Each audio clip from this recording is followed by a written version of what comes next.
Welcome into another episode of the Full-Time Roundup podcast. Don't even know what number this is. I think it's close to 75, but I'm joined with my good buddy and contributor of the show, Harrison Clark. Harrison, did you have a good 4th of July?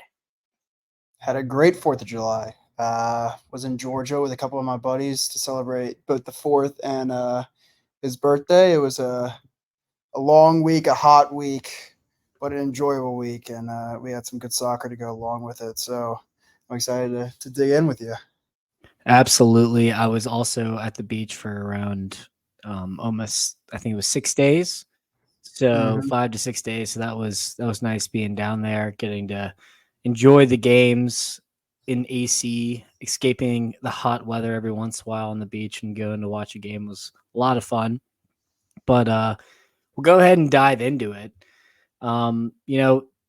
There's been some good games, there's been some bad games. Overall, we're talking about the Euros and the Copa together. In my opinion, it's been underwhelming, but some of the games have really saved the tournaments, in my opinion. I don't know if it's due to the fact that these players are just playing an absurd amount of games every single year, and they just have the break time gets less and less, and these international teams have less and less time to prepare. I'm not sure, but when it comes to the off season of the European leagues, you'll take what you get. So I'm going to miss this tournament. We didn't have any games on today. It's Monday, and that hurt, Harrison. That hurt pretty bad. Yeah, I mean, I don't like the little stoppages. This is, as they say, or they are saying, the summer of soccer. But it feels like any day that there isn't any, it's kind of sadness. Of course, I do. Being a betting man, I find my way to random leagues and random places sometimes, but for the main tournaments, it is tough when there's no games on. But I feel like regardless, like you think about the final four of the Euros, like we still have four of the best teams in the world there. Like it's still going to be, I think, like you think about, we'll get to it, I guess, but I would say four of the top 10 at least teams in the world. And I think the Copa is also setting up to be a pretty interesting final. I know you'll be there this week in Charlotte, but I don't know. I'm still looking forward to it, even though some of the games have been pretty underwhelming, I would say. No, absolutely. And, we've expected probably more out of some of these teams, and they just haven't really delivered, but yet they're still here. And that's the Yeah. crazy part about it. That's the scary thing about it. Because if they do decide to click, then we might have an absolute treat in the semis or even the final. I'm not so confident it's going to go like that. But we'll have to see, and we're going to preview and review the games here, starting with the Dutch and Turkey game. This game was a lot of fun. You have, especially with, Kalahanglu missed the Austria game, and I expected Austria to win, but Turkey really showed me something new in terms of that. And so they had a chance here, especially when Arda Güler is as hot as he was the entire tournament, and they went up first and gave the Dutch a shock. The Dutch weren't even close to scoring until probably the 60th minute. And then by the 70th minute, it was 2-1, and it looked kind of over. Ronald Koeman, he's gotten a lot of critics in terms of, how he managed at Barcelona, Everton, things of that nature. But I think he really saved his job with the substitutions he made in this game, bringing on a Xerxes, bringing on a Veghorst, sticking with Cody Gakpo and Xavi Simons kind of being the engines of the team. I think that's really what won them the game. And it's really up to the changes he made. And he has such a loaded bench too, so it's good to see that he's using that talent on the bench.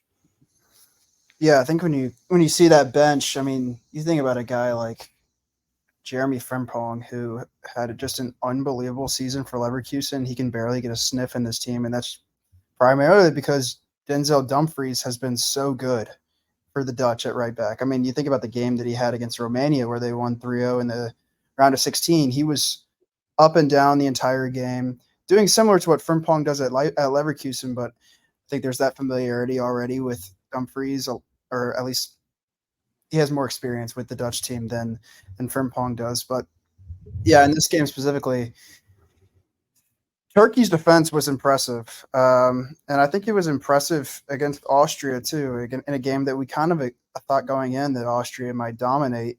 And I mean, obviously they did have the ball chasing the game for the large majority of the second half, but Turkey was stubborn defensively, and really it was just a span of about 6 minutes where the entire game flipped on its head, with a De Vrij header, and then they called it an own goal, but I felt like that was Cody Gakpo's goal, and I feel like he probably deserves another goal with his kind of performance that he's had in this tournament. I mean, he's been unbelievable for the Netherlands, and one of the main reasons that they will be going to the Final Four. Yeah, I think Cody Gakpo's, you could argue he's been the player of the tournament, and then you could argue on the other end, Arda Güler has probably been the young player of the tournament. And this is I didn't even think of this until just now when you were talking about it, but Turkey reminds me of a David Moyes West Ham.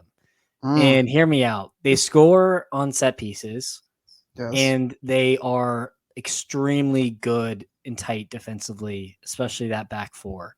Just a gritty back four. And, you're probably thinking about this year's West Ham who conceded a lot, but like vintage Moyes teams just did not give up a lot of goals, and then they would nick one late or get one early. And so they really reminded me of that. I thought Vincenzo Montella did an excellent job. And I just wanted to give Burak Yilmaz a shout out, the bleach blonde hair Turkish man. He ran his absolute socks off all tournament, and he was the live wire. And he's going to get himself a move this summer, probably, I would imagine, to the Premier League because it suits him. But I didn't even mention this substitution, but I think bringing Van de Ven in to mark him on that left side is what really stopped Turkey's momentum in the second half, especially when the Dutch started to get possession of the ball. And I think the better team won, but Turkey, I was very bullish on them at the start of the tournament.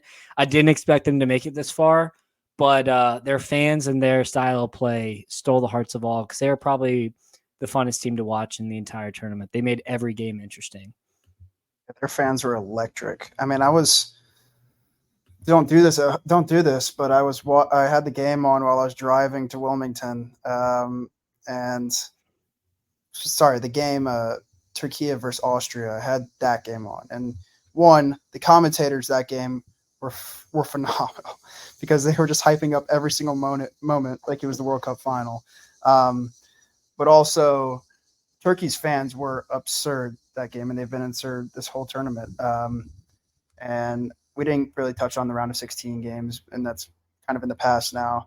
But the save that got Turkey even over the line in that game, to finish that game, was absolutely absurd. I think his name's Gunonk or something. I don't even know his last name really, but save at the tournament for sure. Unbelievable save at the death to even get Turkey to the Dutch. So yeah, they played their asses off. It's good to see a team like Turkey kind of rebrand themselves into this, team that is competing in these big tournaments all of a sudden. And I think similar to Austria, seeing these two teams, I think Austria maybe has a little more pedigree than them, but seeing these two teams, battle it out for a chance to get to the top 8 is something cool to see. Two experienced managers, a lot of talent. Turkey, especially with young talent. The right back was probably the right back of the tournament, Kadioglu. I think he's going to get himself a move to either Brighton or Dortmund. Apparently, he's the rumor here. This Turkish team, they set a foundation. They set a precedent in this tournament, and I think that they're going to hang around for the next couple of years as they just have so much talent. So I'm looking forward to it. But let's go ahead and move on to another team that was an underdog, but I wanted them to win so bad. I will not lie. The Swiss lose to England in PKs.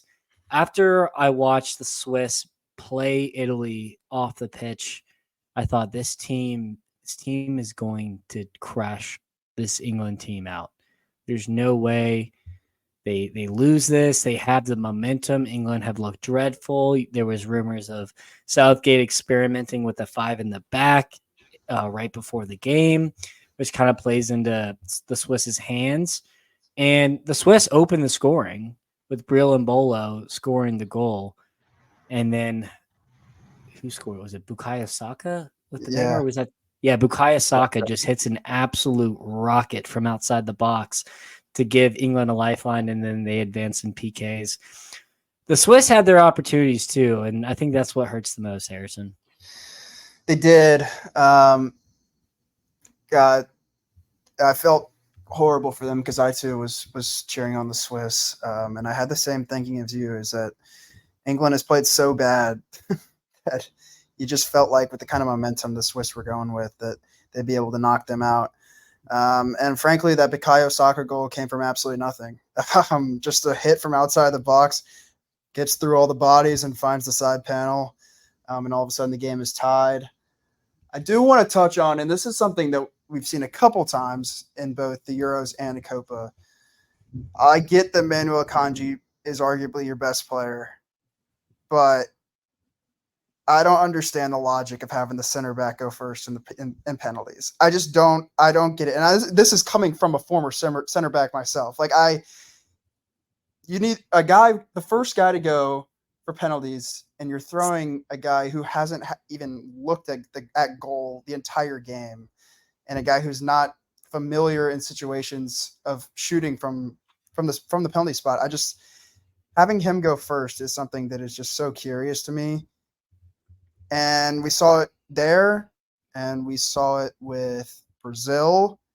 Having the center back go first in the penalties has proven to be the detriment. And I will say England's penalties are all pretty class. Shout out Cole Palmer because he just still continues to not miss.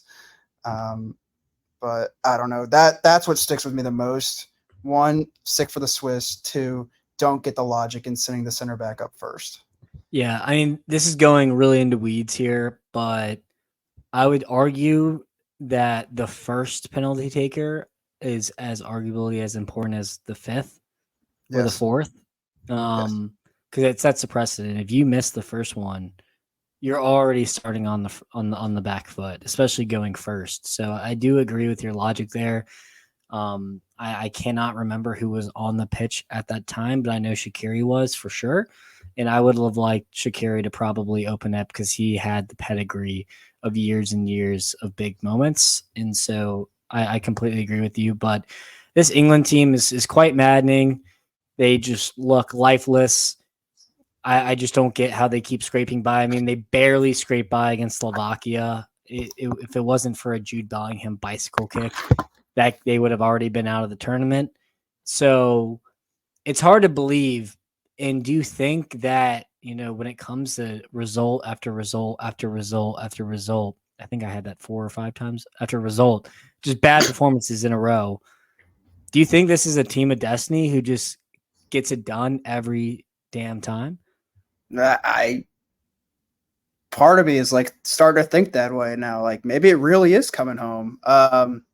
They're so puzzling to me. I just don't understand. It's so hard with that kind of talent to have seen the kind of result or kind of performances they've had, but they still keep getting through. So at this point, you have to wonder if there's going to be a game where they play up to their talent level. I mean, part of me, I don't think they will, because now we're 5 or 6 games in and we haven't seen anything still. But it is, like you mentioned at the beginning, scary that they're still here and haven't played anywhere near what they're capable of. And if they find it at all in the last 2 games, I mean, it very well could be coming home. Yeah.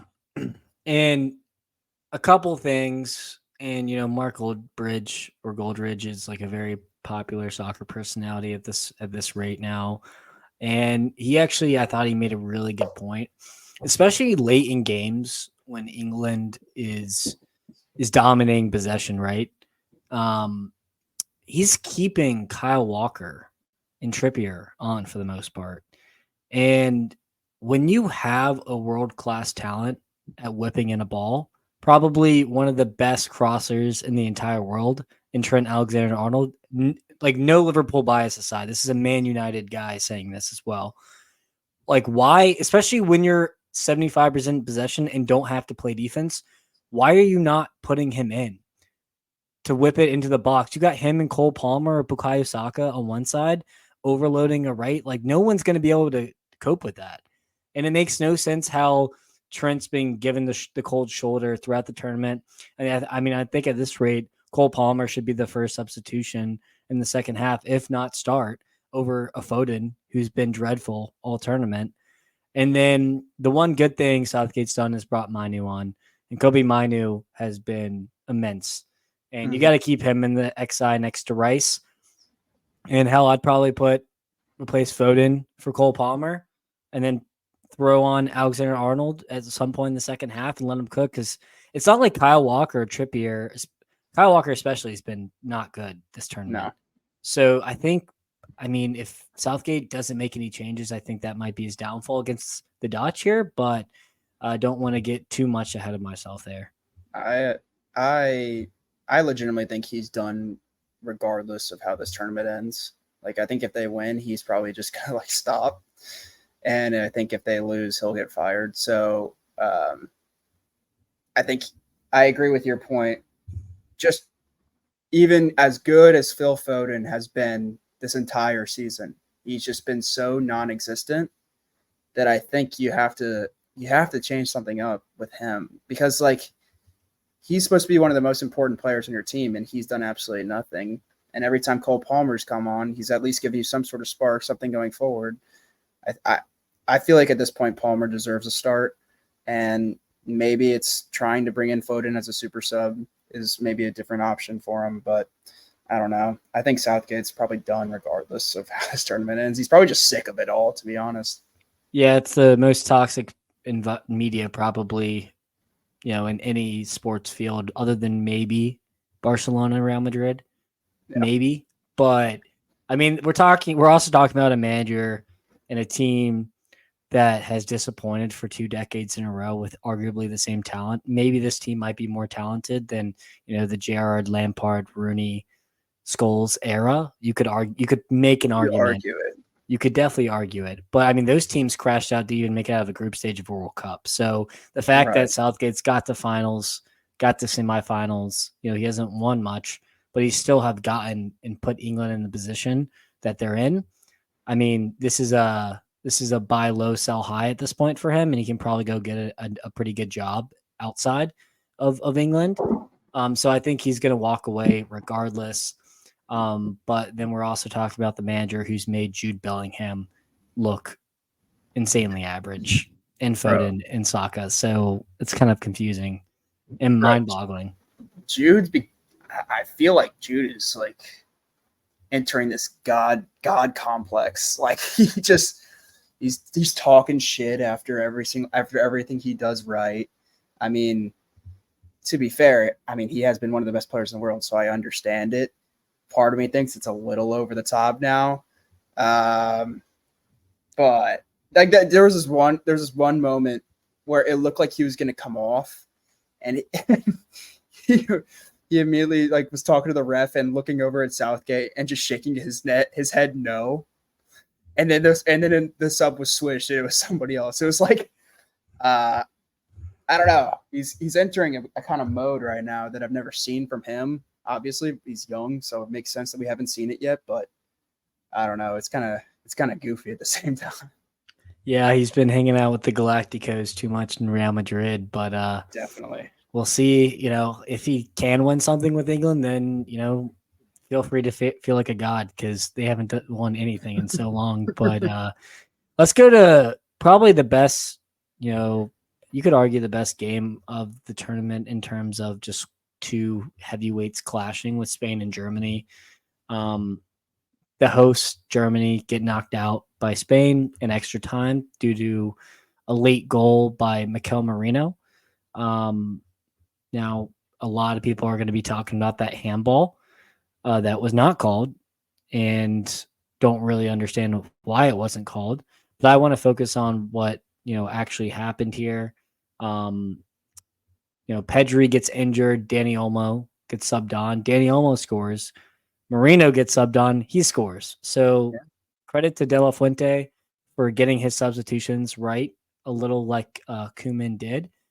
And we see an absolute legend of the game play his last game of all time, and Tony Cruz, probably Neuer's last game, probably Muller's last game. I mean, a complete end of an era for Germany.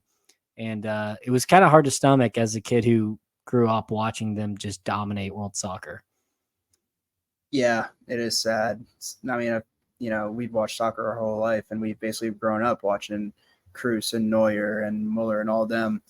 I will say, one, shout out Danny Olmo because he played a hell of a match. He also had the assist on the Marino goal. So, like, Yep. Impact immediately and also late. Secondly, Florian Wirtz's equalizer was electric. Yeah. That place was going absolutely bonkers.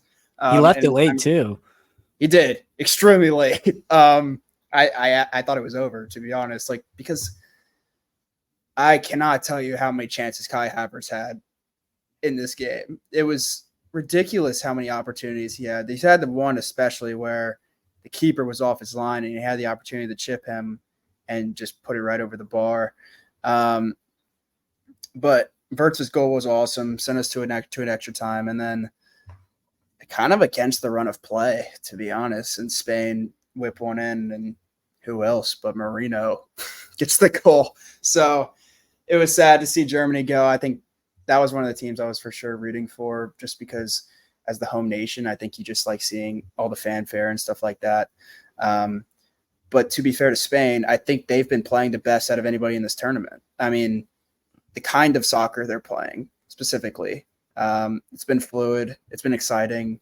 And honestly, if you base it on just pure form right now, I think they have to be the favorites. Yeah. Big tough test against France, which we'll get to in a second. But Pedri out for the tournament. But then again, you mentioned Danny Olmo coming on, and he's probably been a top 2, if not 3, best player for Spain in this tournament, especially coming off the bench. He's been an absolute live wire. Do you think, the inclusion of Danny Olmo playing the hot hand here, forced by an injury by Pedri, might be a blessing in disguise for the Spaniards? It's hard to say because Pedri is so freaking talented, and it's like you're losing one of the best midfielders in the world already. And I mean, to be fair, like if you put the two players in a vacuum, I'm taking Pedri every day of the week. But the kind of form that Danny Olmo is in, I mean, I don't think Spain necessarily right now lose a whole lot because of his performances. I don't know. They're just they're exciting to watch, and they got some fun players going on their team. I mean, seeing Nico Williams and Lamine Yamal on both wings is awesome as a fan. I mean, they just drive at people and drive defenders crazy the entire game. So I don't know. I think Pedri obviously is a big loss, but with way almost playing, I mean, I don't think they're necessarily losing a whole lot right now. Yeah, no, I think that's very fair. Just to recap here, Germany beat Denmark in kind of a close game as well in the corners. That was a very entertaining, closely fought match. And then Spain absolutely demolished Georgia after a hot start there. Hard to say goodbye to Georgia. They kind of took the hearts of everyone with Kvaratskhelia and Mikitaus and their goalie, who was an absolute superstar as well. But kind of saw that one coming. But the Minnows put up a really good fight. And at least they got out of the group. Gotta say, I didn't know that Kai Havertz was the go-to penalty taker for Germany. He's the one who took the penalty against Denmark. He took the opener too against Scotland. He did. Hey, they've been on the training ground and I haven't, but just a little puzzling to me that the guy who misses chance after chance is the one who they're trusting at the spot. Again, I'm not Nagelsmann, so I don't make the calls, but interesting for sure. Do you think Nagelsmann job is under fire here, or do you think he goes back to the club level, or do you think he stays on as the German national team coach?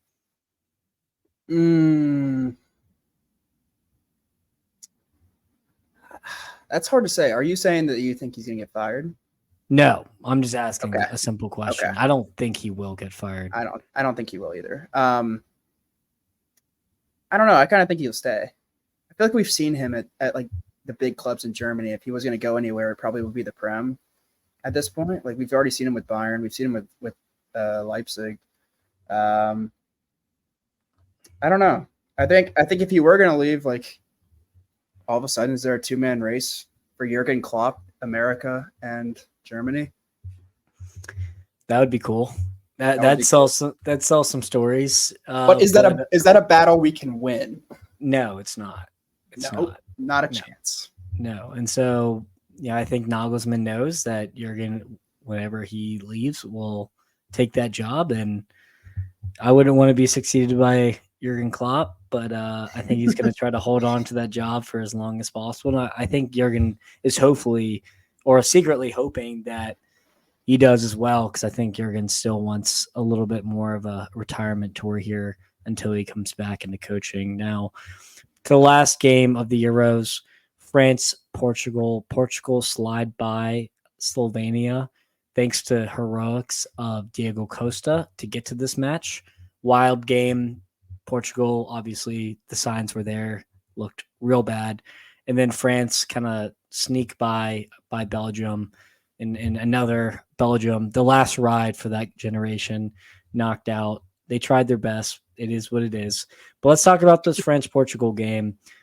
Another confusing game, as Portugal and France were highly touted, before the tournament. France were the dead-on favorites with England, and Portugal won the Nations League in the qualifiers. But I think sticking with their guy Ronaldo was the downfall of this team. And the longer we got in the tournament, the less or the more I was reminded of why I'm a Messi guy over a Ronaldo guy. But I'm not a hater. I just prefer one over the other. I prefer one over the other as well, and I'm in the same boat as you.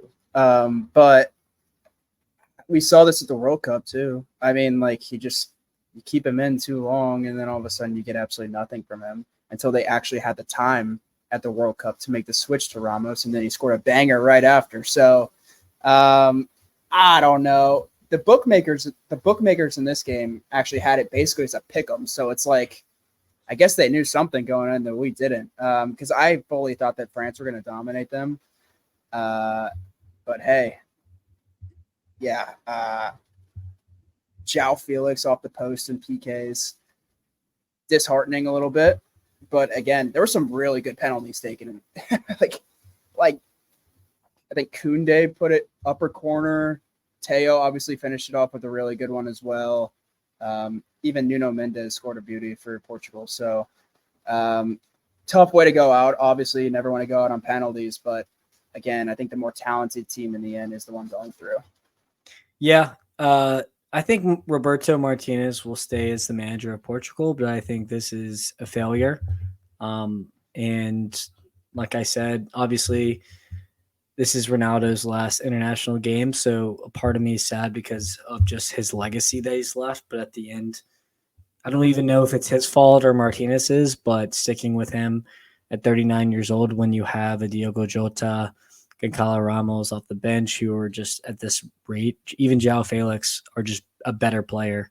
And it's really tough to see, you either die a hero or you live long enough to become the villain. And I think that couldn't be more accurate to what we're seeing with this Portuguese Ronaldo situation that's been played out over the last, say, 15 to 20 years. But I was really sad to see Pepe go. I've heard too much Pepe slander. I thought he's one of the highest rated center backs of the entire tournament. And, I'm sad to see him go a lot because he's an absolute legend. He's kind of even keel these days, not his old self when he was at Real Madrid. But I feel for those young Portuguese stars like Leao and, Bruno Fernandes and those kind of players, Bernardo Silva even, who played pretty well in good tournaments, and they did they did their job, and it just wasn't enough.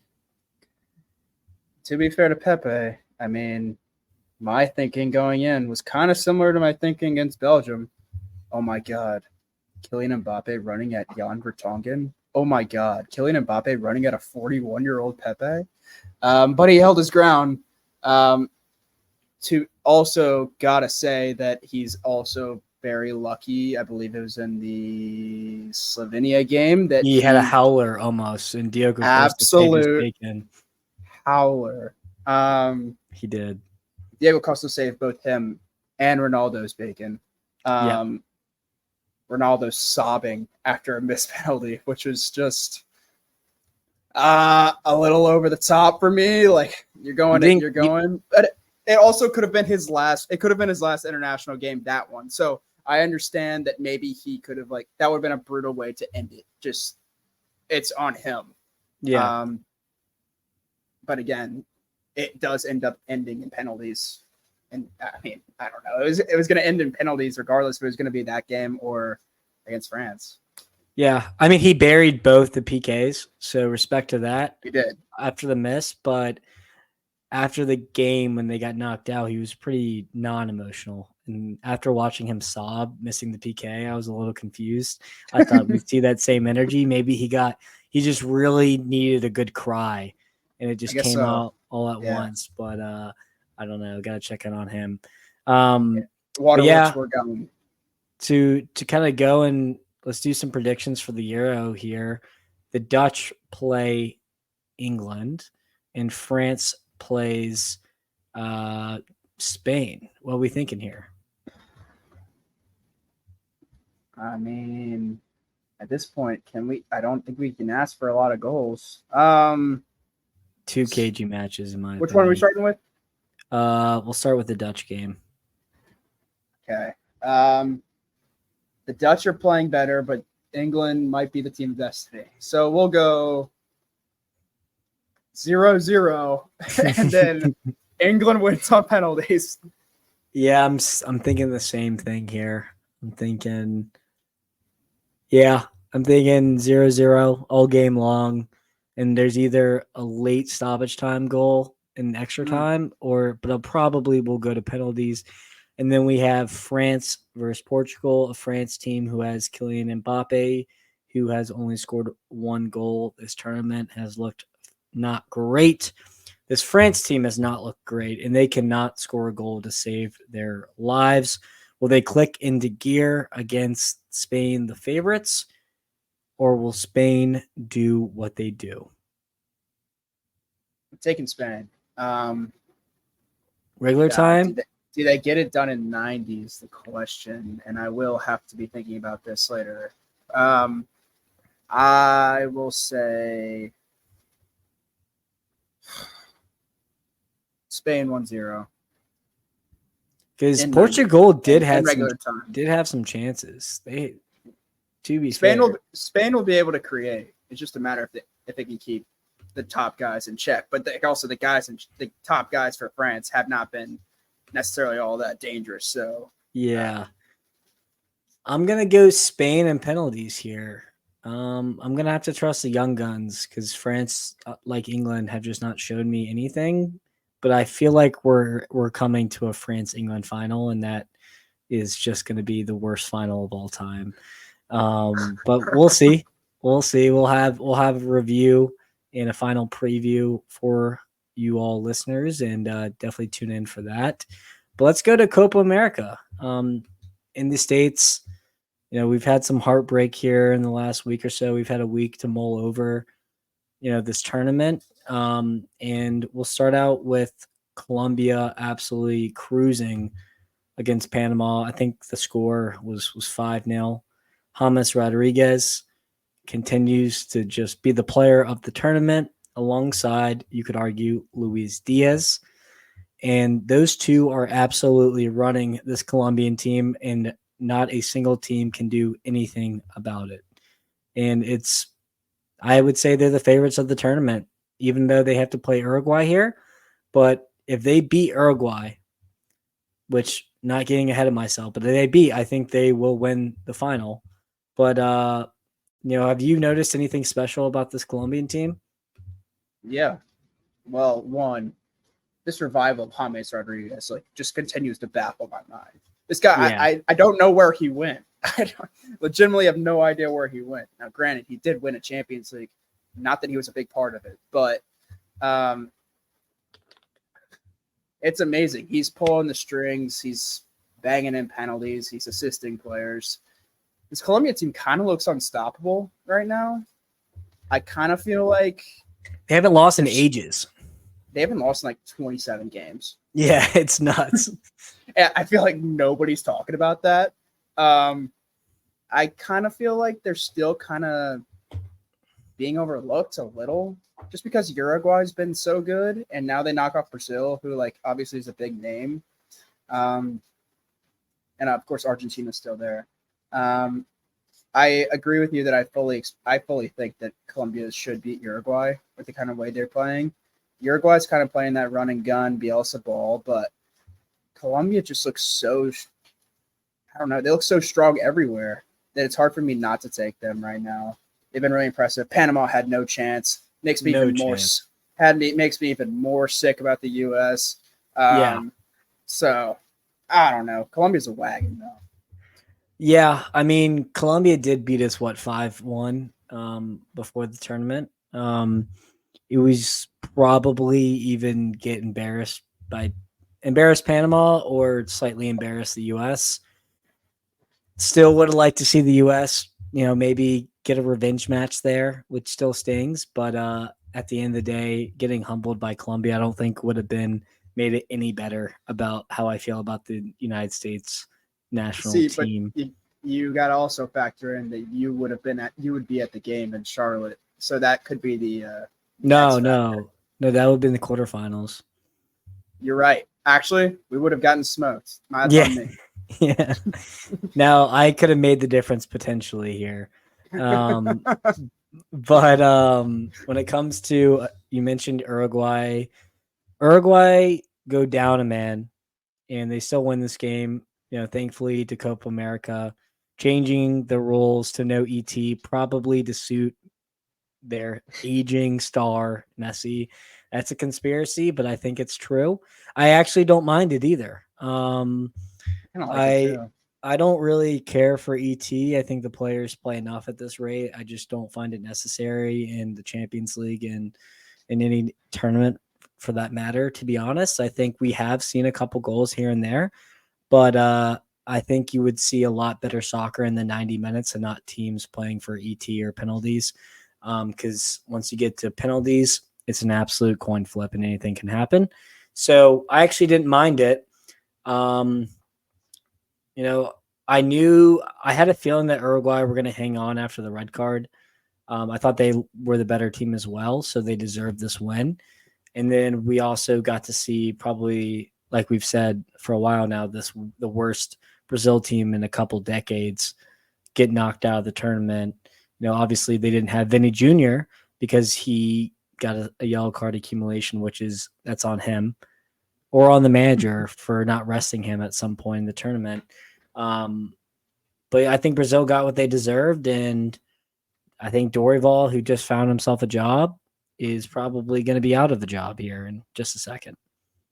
Don't see how he's not. We kind of knew the writing might be on the wall when they drew Costa Rica the first game. That this Brazil team probably would not live up to maybe Brazilian fan standards. They're kind of in a rebuild all of a sudden. It was weird just watching them play in this tournament. They just didn't look threatening whatsoever. Really wasn't a whole lot of chemistry, it looked like. But that game against Uruguay, we didn't even mention it. That game was an absolute foul fest. I don't know how many there were, but it felt like there was a call every 30 seconds of just somebody taking out somebody else. I guess that's just classic CONMEBOL football, but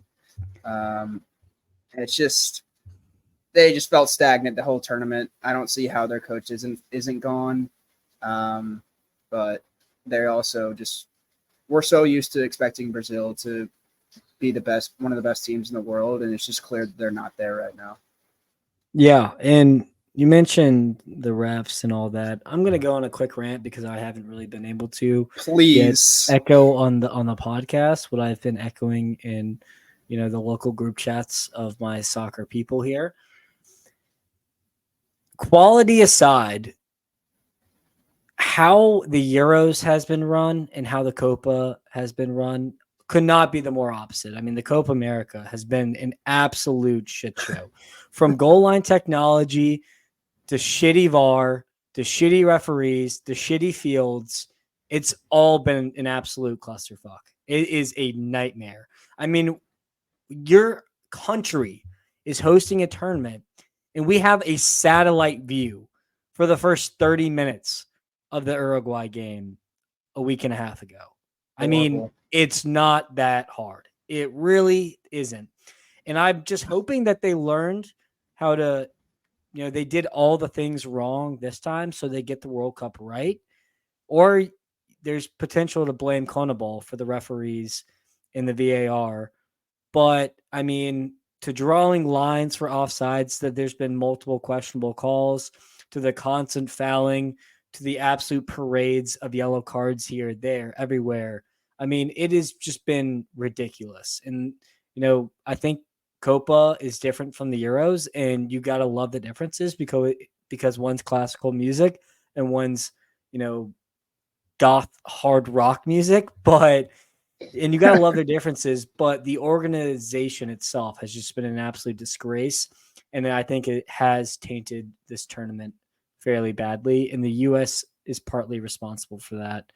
Whoever's in charge, if it's Don Garber, if it's just the board of the USSF, I don't know, but I'm just not very pleased with how this tournament has been conducted, and I hope it improves. Now, It's been horrible. It's been absolutely so terrible. Also, they stopped the game so much, just like for cards and all this stuff. I don't understand how it seems like every single game there's only 4 minutes of stoppage time. Have you noticed that? Even calculating the stoppage time, it's like, the lights are turning off in 20. We got to get this game on the road. Like, what's going on? Yeah. There's no fluidity. It's when the U.S. played Uruguay and we had the satellite view for the goal that we thought might have been offsides for Uruguay. That took 4 to 5 minutes just alone, and then it was 4 minutes of stoppage time at the end of the game. And I was like, you know what? I don't know anymore. It's bad. It's bad. It's been very disheartening and disappointing. But I will get off the rant now because we do have other things to talk about. But do better, CONMEBOL. Do better, USA. Now, let's talk about Argentina here. When it comes to Argentina and a player or a team or a unit stepping up, the first person you probably think of is Lionel Messi. But for the first time in a long time, I've seen a team bail out Messi. And it all started with, he hasn't been great all tournament. You can see he's leggy. He's probably carrying an injury or something of that nature. But Emi Martinez and his teammates completely bailed him out. I mean, if you were talking about summer of 2024, both Ronaldo and Messi would miss a clinical PK to give their team a shot at winning something, I wouldn't have believed you. But Messi tries to Panenka. He's been watching too many Perlo videos online in the World Cup final against England, and he just gets it wrong. And then Emi Martinez pulls out 2 spectacular PK saves, completely nuts. But this Argentina team is just not doing it for me. I mean, I think they still have a very good chance of winning, but I think this Canada game is going to be a lot closer than people get it credit for based off how they played Ecuador. And shout out to Ecuador. They gave it a hell of a go. Mm-hmm. Ecuador did give it a hell of a go. Yeah, Argentina's been a weird side this tournament. Like you said, we're used to Messi being at the front of everything. I think Lautaro Martinez has been excellent. He's been banging in goals left and right. But I do agree that the star of the show is Emi Martinez. the stuff he was doing after he was making those penalty saves was pure comedy. Yeah. Hip thrusting to the crowd, dancing. I mean, that's as Emiliano Martinez as it gets, to be fair. But yeah, Canada game should be close. I still expect them to get through that. Even though Canada has been pleasantly surprised with Canada, and I think we'll talk about them a little more. But I don't know. I guess we are just so used to Messi being the star of it all, and then we see him miss the penalty, and he's saved by his keeper. Yeah, I just don't know about this team. I think they'll still make the finals. I don't think that for the first time in like 5 years, Argentina isn't like a favorite or won't be the favorite in the final.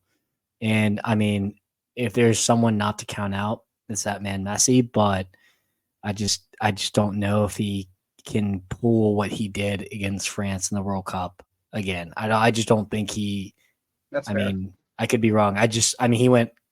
He pulled back like 10 years of age to go back in that World Cup, and Unreal. I just am not sure if he can do that again. But I could be wrong. You know, you could see Lautaro Martinez pop up. You could see a Di Maria, McAllister, Enzo Fernandez pop up. Hell, even a Garnacho off the bench. So, I mean, they have an absolute stacked squad.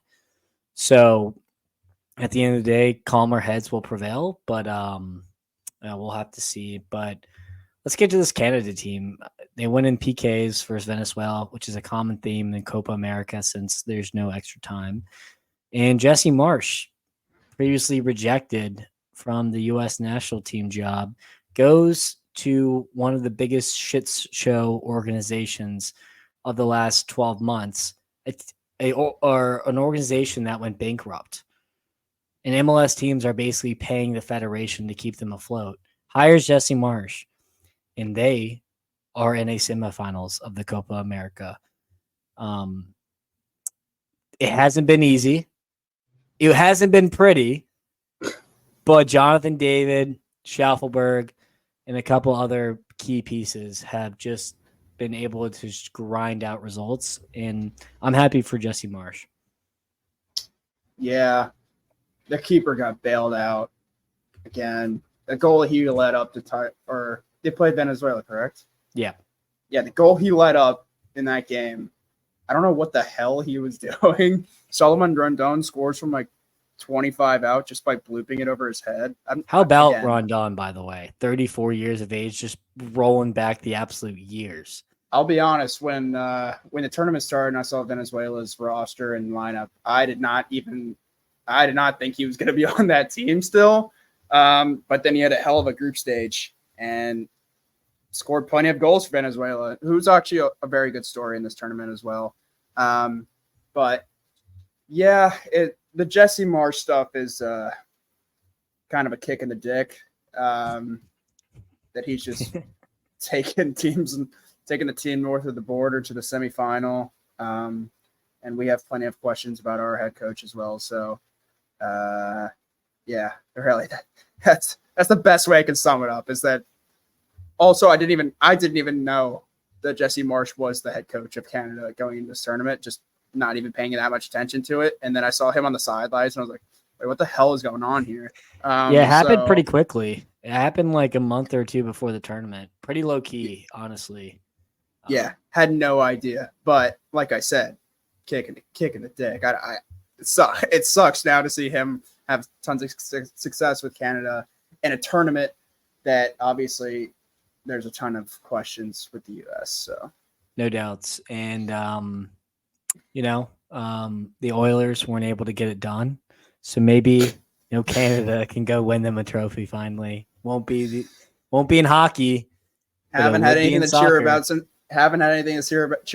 the Raptors and Kawhi. So maybe Jesse Marsch can bring this team some glory. I mean, they might build a statue of him. They actually might. With what money, though? With what money? That is also the counterpoint there.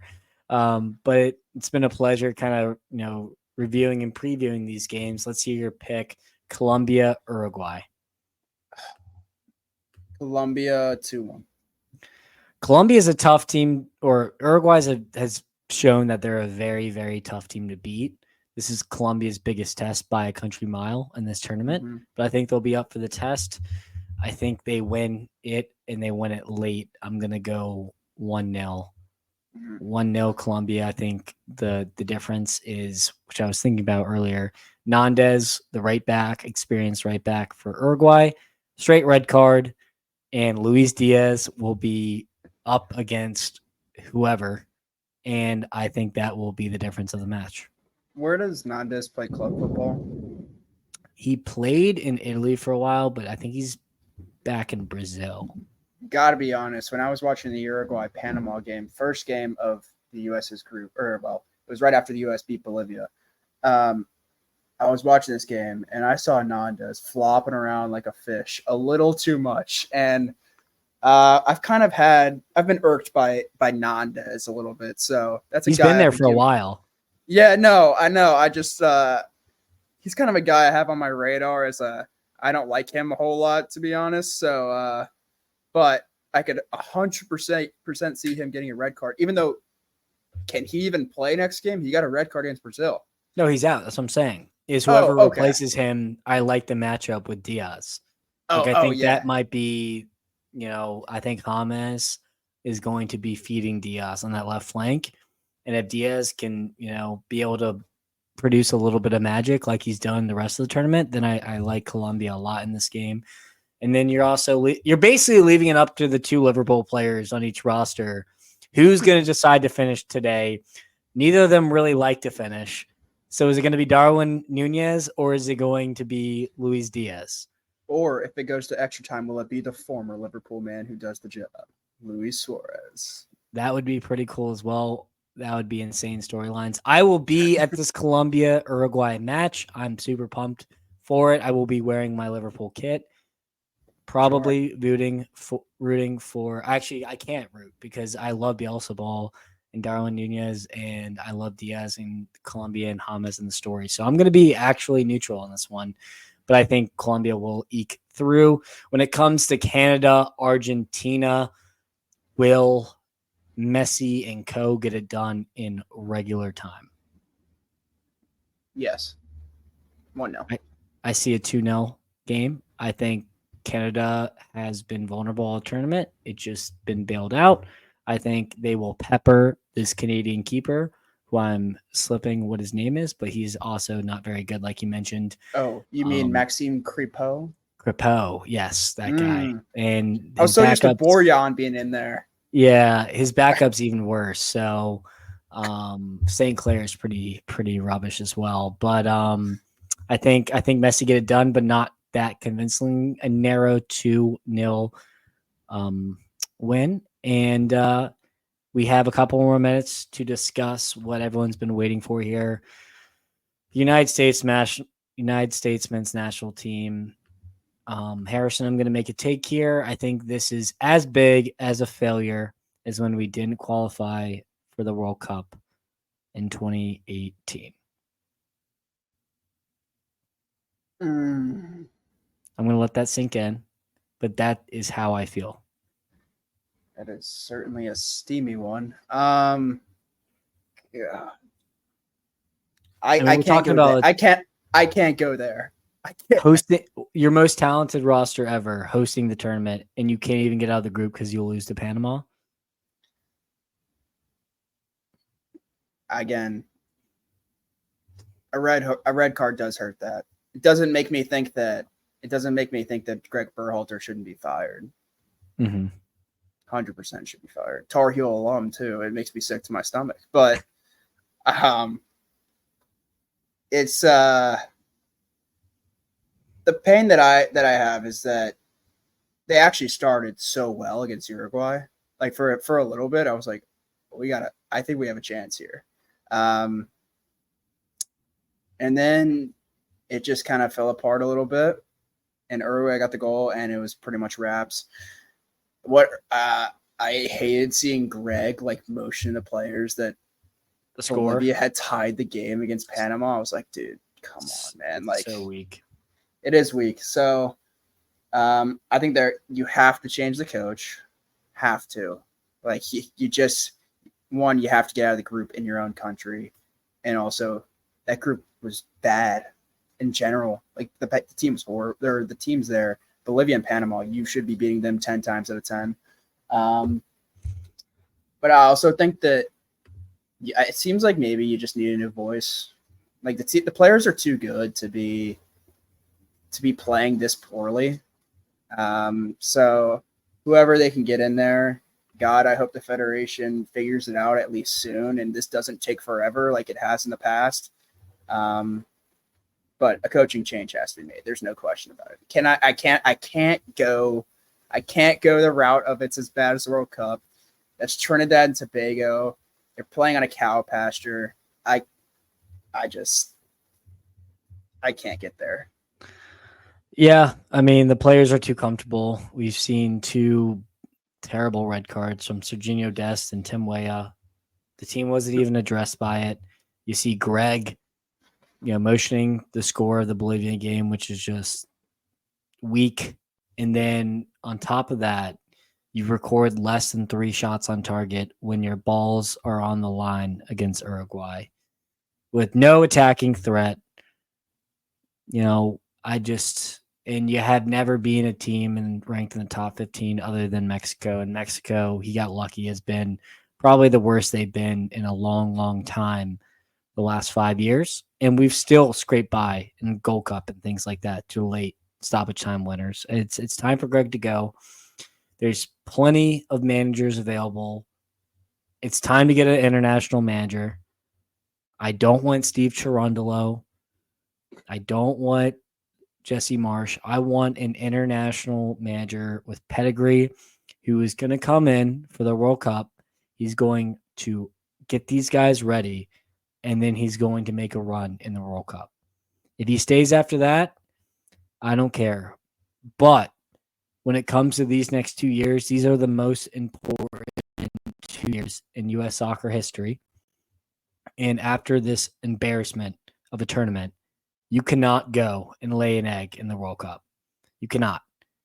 And at this rate, because I used to think that this team is the best team of all time in the U.S. in terms of talent, but it's probably the most talented individuals I've ever seen. But they don't play as a team. They're soft as dog shit. There's no heart. I mean, our 94 team were all MLS players when MLS was in the absolute dumps, and that team made a run. So it can happen. We've seen teams do it over and over again, but you need a good manager, and you need someone who makes the players feel uncomfortable. You go and you bench Weston McKennie for a game and see how he likes it. Things like that keep the players wanting more.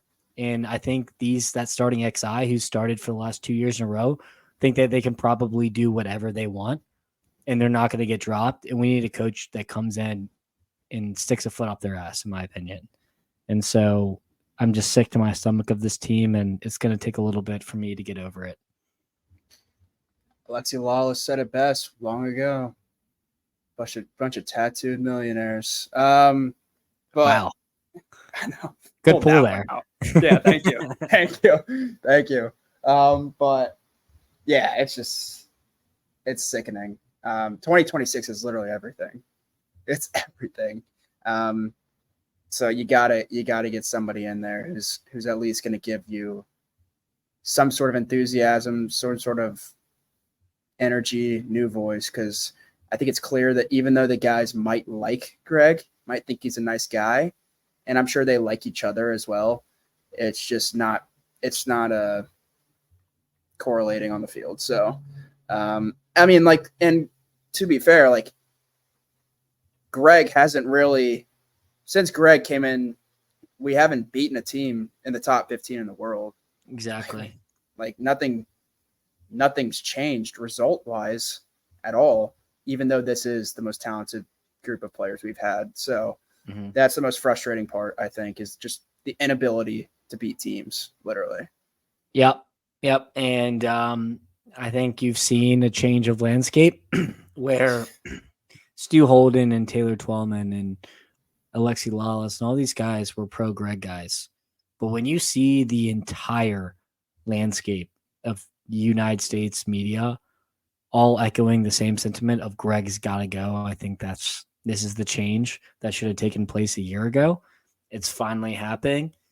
And if we do not see Greg fired in the next 2 weeks, it will be just one of the most ridiculous, sad days of United States soccer we've ever had. And I don't know what I would have to do from there. I don't know if I could keep doing it. You cannot give him a free pass just because we run 10 men. Like you have to and look he's at the whole boys thing. with the president. That too. So that's we're gonna end it there because we just hit an hour, but I can't do it anymore. But Harrison, thank you for coming on today. Hope you guys enjoyed this. After the semis, we'll have a final prediction, maybe a show as well. And from there, you guys enjoy the football and see you soon.